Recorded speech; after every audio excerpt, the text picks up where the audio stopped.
अस्सलाम वालेकुम, क्या हाल चाल है हमारी यूट्यूब फैमिली। उम्मीद करती हूँ आप सब लोग ठीक होंगे अपने घरों में अपनी फैमिली के साथ। अल्लाह ताला आपको हमेशा हंसता और मुस्कुराता रखे, परेशानियों और तकलीफ़ों से महफूज रखे। ये देखिए जी, आज हम बना रहे हैं आलू और टिंडियाँ, उसकी रेसिपी।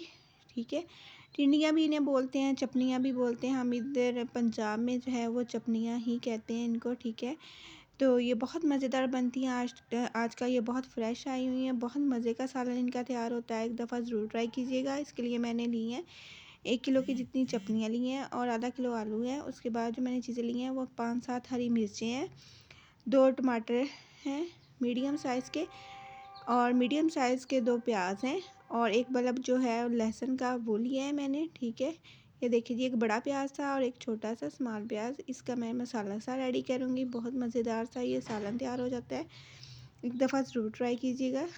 ठीक है, ये देखिए जी, अब मैंने इसके लिए लिया है 1 कप लेने 1 कप घी लिया है। घी में मैं तकरीबन इसको फ्राई करूँगी प्याज़ों को। जो मैंने मीडियम साइज़ के 2 प्याज लिए थे उनको मैंने रफली काट के तो मैंने अंदर जो है डाल दिया घी के।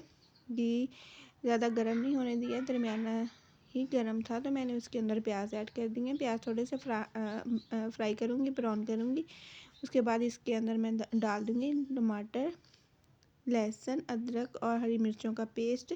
ये देखिए जी, इस तरह के ब्राउन हुए तो मैंने इनके अंदर ये वाला पेस्ट जो बनाया था ब्लेंडर के अंदर डाल के वो मैं इनके अंदर डाल दूँगी। ठीक है, ये बहुत मज़ेदार सब्ज़ी तैयार होती है और बहुत ताकतवर होती है। ठीक है, अपने बच्चों को एक दफ़ा ज़रूर बना के दें। इनका सालन बहुत मज़े का बनता है।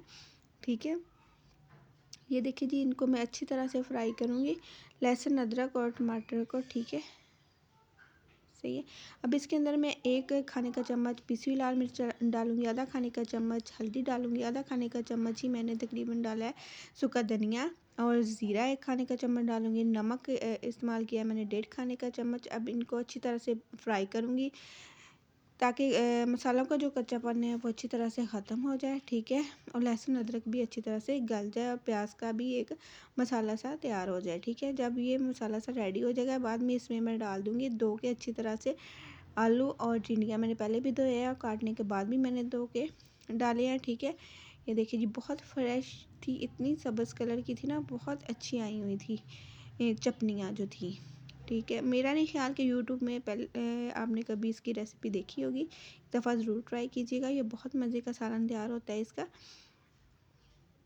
ये देखें जी, को अच्छी तरह से फ्राई करूँगी ताकि नमक मिर्च जो है वो अच्छी तरह से मसाला जो है इसके अंदर आ जाए। और इसके अंदर मैं डालूँगी दही, तकरीबन 2 खाने के चम्मच मैं दही डालूँगी। दही डालने से इसका टेस्ट और दुबाला हो जाता है, बहुत मज़े का लगता है। ठीक है, खट्टा खट्टा सा टेस्ट हो जाता है इसका, बहुत मज़ेदार लगती है ये सालन जो तैयार हो के। एक दफ़ा ज़रूर ट्राई कीजिएगा। अगर आपको मेरी रेसिपीज़ पसंद हैं, लाइक करें, शेयर करें और मेरे चैनल को सब्सक्राइब करें, और कमेंट सेक्शन में ज़रूर बताया करें कि आपको मेरी रेसिपीज़ कैसी लग रही हैं। सही है, ये देखिए जी, मैं थोड़ा थोड़ा पानी करके डालती जा रही थी और इनको भूनती जा रही हूँ। ठीक है, ये बहुत मज़ेदार भून के बहुत मज़ेदार से एक सूखी सब्ज़ी सी तैयार हो जाती है। आप सफ़ेद चावलों के साथ खाएं, रोटी के साथ खाएं या पराठे के साथ, ये बहुत मज़ेदार लगती है। ठीक है, ये देखिए जी, मैं इसके ऊपर ढक्कन लगा दूँगी। सही है, और आग इसकी आपने तकरीबन मीडियम से स्लो ही रखनी है। सही है, ये देखिए जी, इस तरह का ये तैयार हो गया था।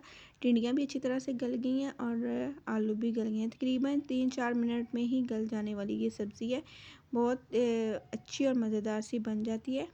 सही है, ये देखिए जी, ये देखिए, अब मैं डिश आउट करके आपको दिखाती हूँ। इसका घी अच्छी तरह से ऊपर आ गया है। ये देखिए जी, प्लेट के अंदर मैं डाल रही हूँ। बहुत मज़ेदार और बहुत ही लाजवाब सी ये सब्ज़ी जो है वो तैयार हो जाती है। ठीक है, ये देखिए जी, इसकी फ़ाइनल लुक। ये देखिए जी, टिंडियाँ भी अच्छी तरह से गल गई थी और आलू भी जो थे वो भी गल गए थे। ओके जी, अल्लाह हाफ़िज़, दुआओं में हमें याद रखिएगा।